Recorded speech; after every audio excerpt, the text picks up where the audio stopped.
অবশ্যই দৃশ্যমান কাজ কাজ করা হবে। তার উদাহরণ দেখেন, গত 2 ঈদে ঢাকা মেট্রোপলিটন পুলিশ গুলিস্তান বা ফুলবাড়িয়া থেকে সদরঘাট পর্যন্ত যাওয়ার রাস্তা কিন্তু ক্লিয়ার রেখেছিল। এখানে যানজট হয় না, যানজটের কোনো রিপোর্টও পাওয়া যায়নি।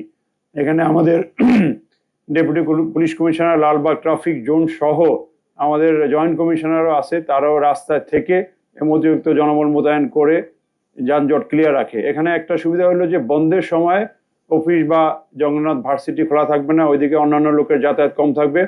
আমরা যারা লঞ্চ যাত্রী তাদেরকে প্রায়োরিটি দেওয়া পার করানো হবে। আর হকার ফুটপাতের ব্যাপারে যেখানে যেখানে যানজট বেশি রাস্তা দখল করছে, এগুলো আমরা গত কয়েক মাস যাবত সরিয়ে রেখেছি, যানজট যাতে না হয়।